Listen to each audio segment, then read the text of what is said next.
ইডির উপর হামলা কাণ্ডে বা গ্রেফতার শেখ শাহজাহান ঘনিষ্ঠ দুই তৃণমূল নেত্রী। দক্ষিণ চব্বিশ পরগনার সোনারপুর এলাকা থেকে গ্রেফতার করা হলো তাদের। সন্দেশখালী 1 নম্বর পঞ্চায়েত সমিতির সভানেত্রী সবিতা রায় তাকে গ্রেফতার করা হয়েছে এবং সন্দেশখালী 1 নম্বর পঞ্চায়েত সমিতির কর্মাধ্যক্ষ মিঠু সর্দারকেও গ্রেফতার করা হয়েছে। 2024-এর 5ই জানুয়ারি রেশন দুর্নীতি তদন্ত গিয়ে শেখ শাহজাহানের অনুগামীদের হামলায় আহত হয়েছিলেন ইডি আধিকারিকরা। আর সেই ঘটনার পর থেকে বেশ কিছু শেখ শাহজাহান ঘনিষ্ঠ পলাতক ছিলেন।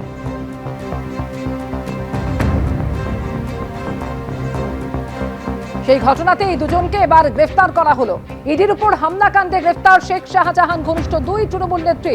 এদের মধ্যে একজন হচ্ছেন সন্দেশখালী 1 নম্বর পঞ্চায়েত সমিতির সভানেত্রী সবিতা রায় এবং আরেকজন হচ্ছেন মিঠু সর্দার, যিনি সন্দেশখালী 1 নম্বর পঞ্চায়েত সমিতির কর্মাধ্যক্ষ। 2024-এর 5ই জানুয়ারি রেশন দুর্নীতি তদন্ত গিয়ে শেখ শাহজাহানের অনুগামীদের হামলায় আহত হয়েছিলেন ইডি আধিকারিকরা। আর সেই মামলাতেই গ্রেফতার করা হলো এই দুজনকে।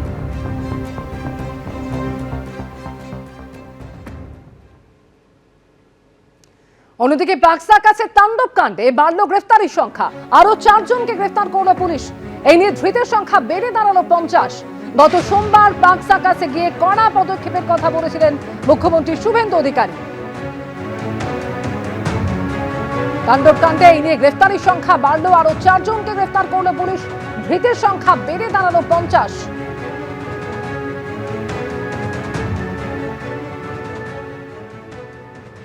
ল এনফোর্সমেন্ট জন্য মানুষের সহযোগিতা দরকার আছে।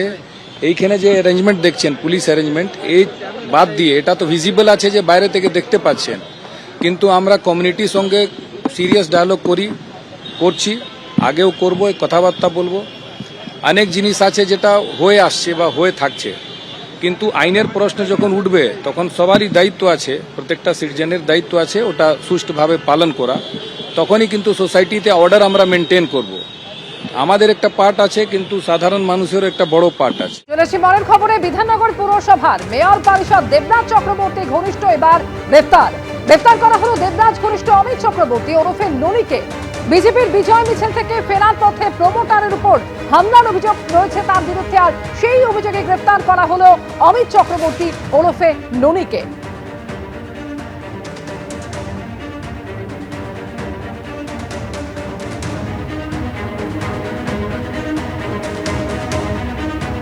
দু 2024-এর 15ই ডিসেম্বর তাকে মারধরের অভিযোগে গ্রেফতার হয়েছিলেন অমিত চক্রবর্তী ওরফে ননি, দাবি প্রমোটার কিশোর হালদারের।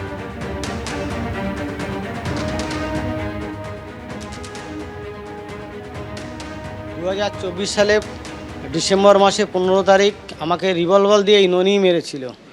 তারপরে দীর্ঘ 2 মাস পরে তাকে ব্যাঙ্গালোর থেকে অ্যারেস্ট করা হয়েছিল, কিন্তু সমরেশ চক্রবর্তীকে টিক্কি খুঁজে পায়নি পুলিশ। আর তারপরে এবার এই 10 তারিখে আমার পরে সমরেশ লোকজন দিয়ে অ্যাটাক করে যুবক সংঘ ক্লাবের পাশে। তারপরে 15 তারিখে আমি কমপ্লেন করি, 15 তারিখে 2 ঘন্টার মধ্যেই পুলিশ অ্যারেস্ট করে। মানে এখনকার প্রশাসন খুব সুন্দর কাজ। এই ঘটনাতে এখনো পর্যন্ত 3 জন গ্রেফতার হয়েছে, কাউন্সিলর সমরেশ চক্রবর্তী, হেমন্ত চৌধুরী বলে একজন এবং এই অমিত চক্রবর্তী। কমপ্লেনে কি আরও কেউ ছিল সেদিনকে যারা আপনার উপর অ্যাটাক করেছিল? হ্যাঁ, কমপ্লেনে আরও নাম ছিল, ঠিক আছে। তাদের নামগুলো আমি পার্টিকুলারলি এখন বলতে পারবো না, সেগুলো থানায় দেওয়া আছে, ঠিক আছে। অমিত চক্রবর্তী কি মানে তৃণমূল কর্মী ছিলেন?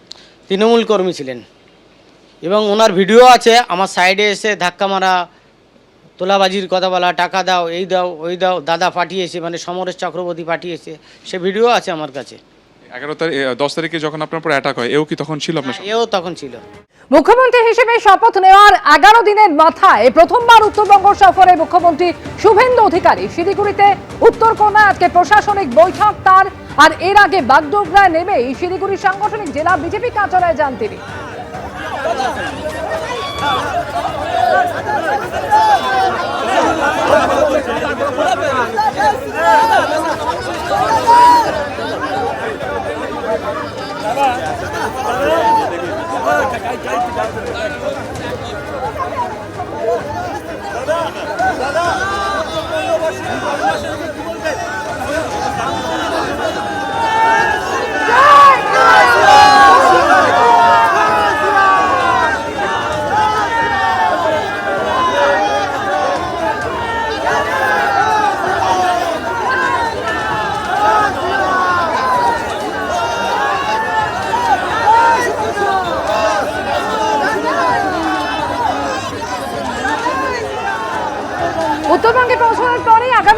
বছরের মধ্যে মানুষের প্রতিশ্রুতি পূরণের আশ্বাস দিলেন মুখ্যমন্ত্রী শুভেন্দু অধিকারী। তিনি বললেন, সংকল্পপত্রে যা যা বলেছি নির্দিষ্ট সময়ের মধ্যে তা পূরণ করব। আগামী 1 বছরের মধ্যে মানুষকে দেওয়া কথা পূরণ করব বললেন মুখ্যমন্ত্রী। আগামী 1 তারিখ জুন থেকেও কিছু ফল পাবেন। ক্রমান্বয়ে আগামী 3 মাস, আগামী 6 মাস, আগামী 1 বছরের মধ্যে আমরা আমাদের মানুষের কাছে দেওয়া কথা আমরা পূরণ করব। সাথে সাথে সরকারের সঙ্গে দলের সমন্বয়, এবং দল আমাদের প্রতীক দিয়েছে, দল আমাদের নির্বাচিত করেছে, অসংখ্য কর্মী তারা আমাদের জন্য পরিশ্রম করেছেন, মিথ্যা মামলা খেয়েছেন, জেলে কাটিয়েছেন, অনেক লাঞ্ছনা, অনেক বঞ্চনা, অনেক অত্যাচার সহ্য করেছেন। কেন্দ্র এবং রাজ্য সরকারের বহু কর্মসূচি থেকে সেই মানুষগুলোকে শুধু বিজেপি করার অপরাধে, গেরুয়া পতাকা হাতে রাখার অপরাধে, মাথায় টিকা বা গলায় তুলসীর মালা বা বিবাহিত মহিলাদের শাঁখা পলা সিঁদুর পরার অপরাধে তাদেরকে বঞ্চিত করে রাখা হয়েছে, ধর্ম পালনে বাধা দেওয়া হয়েছে। এখানে একে অপরের বিরুদ্ধে লড়িয়ে দেওয়ার অপপ্রয়াস বিগত দিনে রাজ্য সরকার করেছে।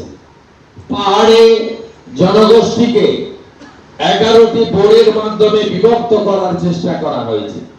কখনো মতুয়া নমশূদ্রদের, আরাধ্য দেবদের, ভগবানদের অপমান করা হয়েছে, কখনো রাজবংশী সমাজকে অপমান করা হয়েছে। আপনারা সেটা দেখেছেন।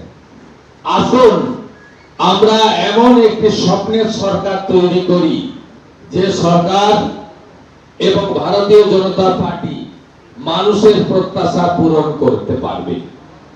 আমরা চাই শুধুমাত্র ঝান্ডার পরিবর্তন, দলের পরিবর্তন, মুখের পরিবর্তন, ব্যক্তির পরিবর্তন নয়, আমরা চাই ব্যবস্থার পরিবর্তন হোক। এবিপি আনন্দ, এগিয়ে থাকে, এগিয়ে রাখে।